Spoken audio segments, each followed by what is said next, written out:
A character is a tool used to tell a story. As simple as that.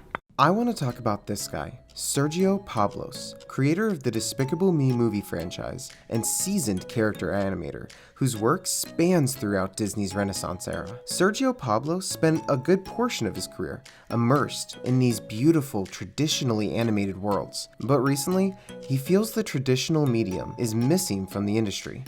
This absence helped inspire him to create his own animation company, SPA Studios, or Sergio Pablos Animation Studio, based in Madrid, Spain. Sergio would make his directorial debut with the company's first film, Klaus, which would serve to launch the new company to success. And judging by the Oscar nomination Klaus received recently, it appears Sergio isn't doing too badly. Considering the film's stunning visuals, masterful told storytelling, and memorable characters backed by a beefy voice cast, it's hard to believe it lost the Oscar win to Toy Story 4.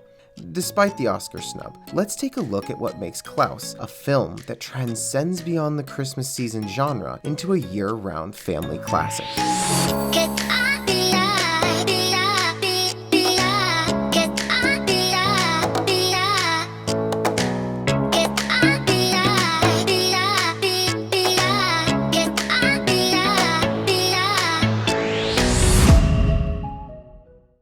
If I don't get those letters, then what am I supposed to do?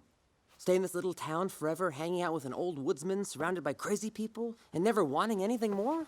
Klaus is an original Santa Claus origin story set in northern Norway. The film tells a story of a selfish, immature postman. Stop. Don't tell me. Let me try to guess. Named Jesper, who is sent away from his unearned privileged life by his father to live far away in a town plagued by age-old family feuds called Smirensburg. Jesper's father informs his spoiled son that he must collect 6,000 letters by the end of the year or he will be cut off from the family and their lifestyle. Weeks pass and Jesper has yet to collect a single letter from the bloodthirsty locals. However, with a plan involving a local woodsman and a workshop full of wooden toys, Jesper sets into motion a series of events that would change the town forever. So what makes this movie so different from the literal hundreds of other Christmas origin movies out there? Well, many things, but I would have to say the key element is the visual composition and how it relates to the evolving story.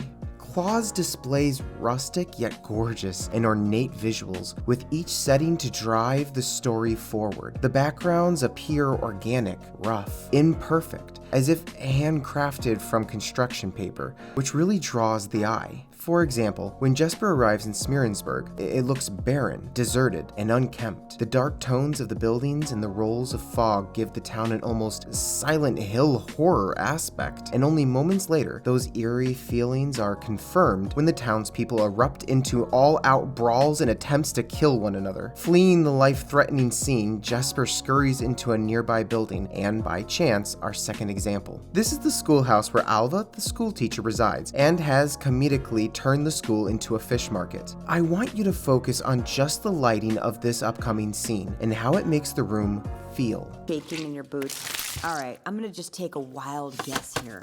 You are the latest mailman, and the ferryman tricked you into ringing the battle bell. The battle bell? What kind of a town has a battle bell?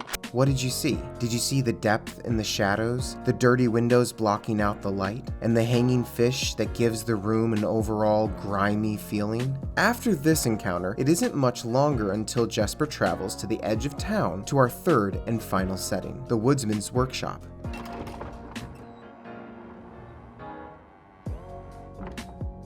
Hello? It's overrun with dust and broken toys. It's dark and looks abandoned. And when we're talking about horror tropes, this one takes the cake.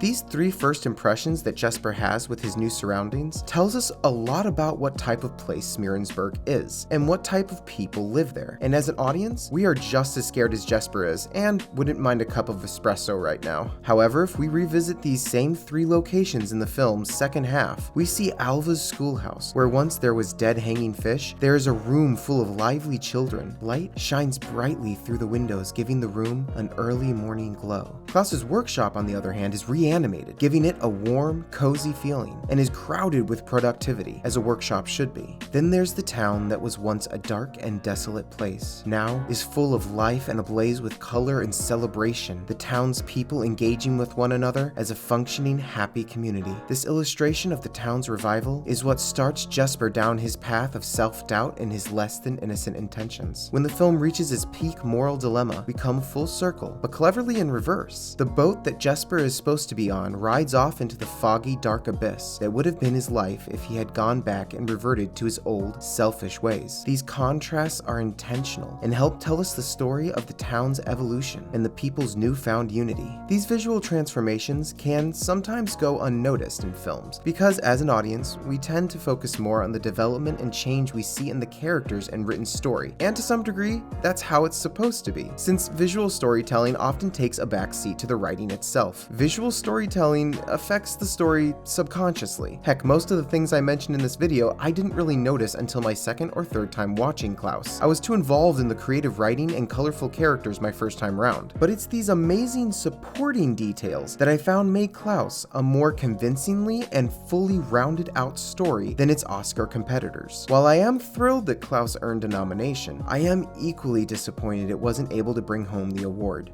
Moving forward, all eyes in the animation industry should be on this one man, Sergio Pablos, and the next story he decides to tell us.